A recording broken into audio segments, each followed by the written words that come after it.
Whoa, it's Wulzy. Welcome back to another episode of the High Spirit Building Series. We've made a backup of the stuff we made in the last episode. That's also been released as an early access level for Whizzle Sizzler channel members. But today, we're going to crack on with the wave part and the following cube. So as you can see, with this color channel on color 2, I want to change it to more of a light blue rather than a royal blue. Just like light at the end of the tunnel, this is fading up to 0.75 opacity right until this slow speed sign. I still need to figure out what happens there, but I think this level is pretty smooth so far. I like the transition in and out of this part, how it goes super blue and then it fades to the light blue the further on you get, like this.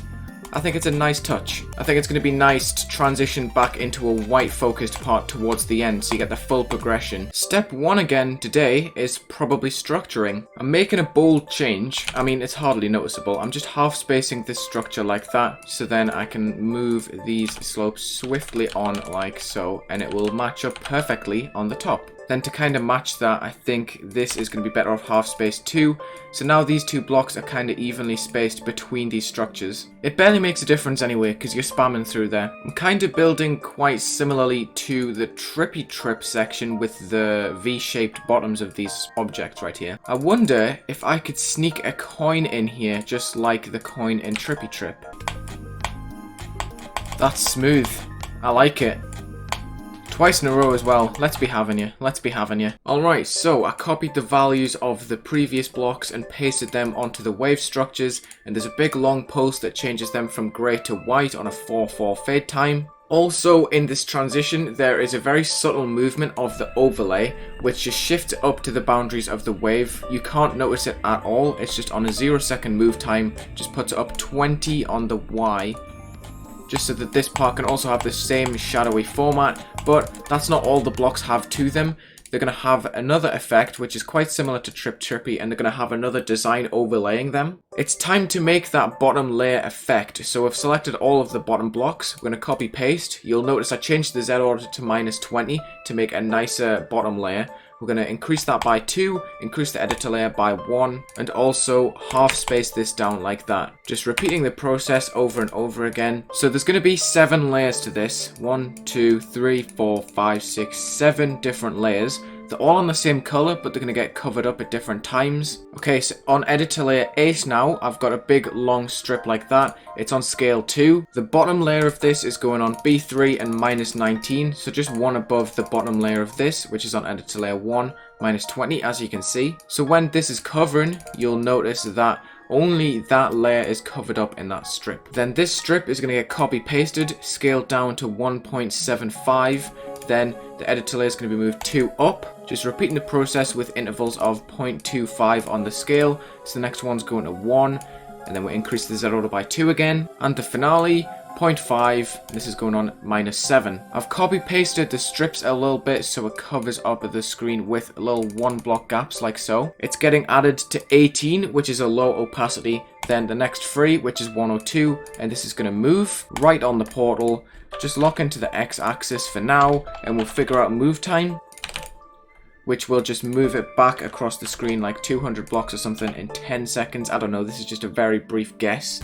Oh my god, I've got a banger. I've got a banger. I've got a banger in my hand. This is so trippy. I've flipped the effect onto the top blocks as well, and it is looking beautiful. Yeah, this is the best I can really do with the floating structures since I can't copy and half space them down.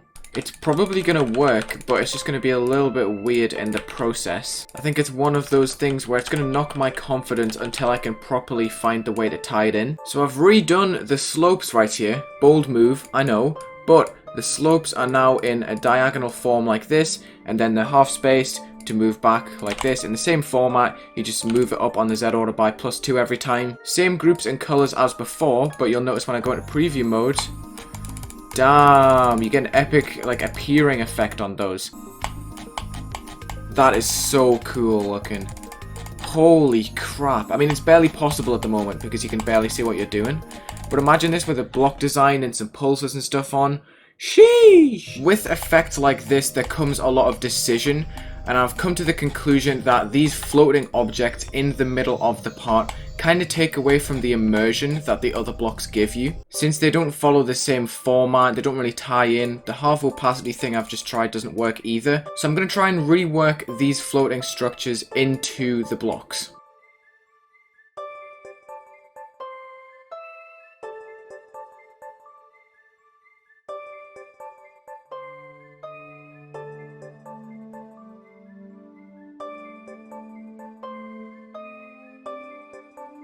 Okay, so here are the new wave structures, and while I'm at it, I might as well show you these cube structures as well. It may look ridiculous in the editor, but you'll see in normal mode, once I turn on no clip, because this is ridiculously hard to see at the moment without any effect on the outlines of the blocks, that it's very cool looking once it's applied to literally everything. Like, god damn! I love this so much, man. I'm gonna sneeze. Oh my god, I think that's the first time I've ever sneezed when recording. I'm in slow motion right now, and I want to show you a visual issue that I'm going to have to counter at the teleporters right here. So when you go through, it flashes the background, which shows that there is a mask right there. You saw that for a couple of frames. There was a little light that went in between the mask. Okay, so to stop this, I'm going to change the length of the alpha trigger just to stop right where this blue pad is. Copy paste it, and then right after it's fading back to 0.6 for 2 seconds. I'm then going to copy these triggers and put them on group 102, which is our mask opacity. When the blending screen goes to full opacity, the mask is going to get turned off and it's going to go back to full opacity right after. So at this point, it's kind of like the flash of light is giving you a little bit of vision as you go through these portals. The blocks become visible and you can't see the flashing light in between the mask, which is a dub. And then at the end of this little alpha trigger moment, color 1 gets faded down to black, so all the blocks go invisible, and that will leave just an outline going into this part. So to bring in a bit more visibility to the level so far, I've added some white pulses to bring in some actual brightness to the level, make it feel a bit more snowy and wintry.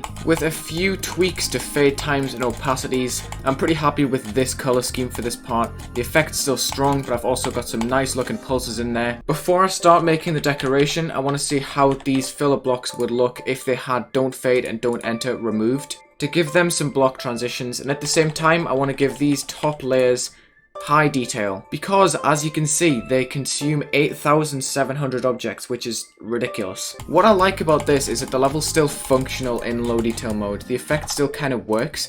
It's just a lot more impressive when you have full detail on. You get the full layering and the full effect going. I don't think the block transitions make much of a difference, but it's nice to have them there. I've started adding some glowy details in between the structures, and you'll notice that I've added some pulsing circles above the saws.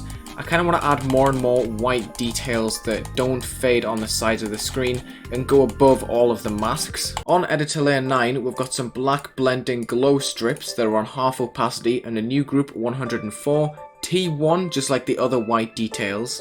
I'm going to copy these pulse triggers that are pulsing the level to white. I'm going to give them the new group 104. I feel like these pulses are going to be the best way to add more white detail into the level, because anything that is white above all of the masks just sticks out like a sore thumb, like these little white circles above the saws. These beams are subtle because they've got half opacity on them. I think they slide right in with the rest of the colour, especially with the white pulses that go across the level anyway. I just want to add some more white detail with pulses. I'm not quite sure how to put this into words, so I might stutter a little bit in this sentence, please excuse me. I just really like this pulse because you can use it really effectively with black blending to stop your level from getting clustered.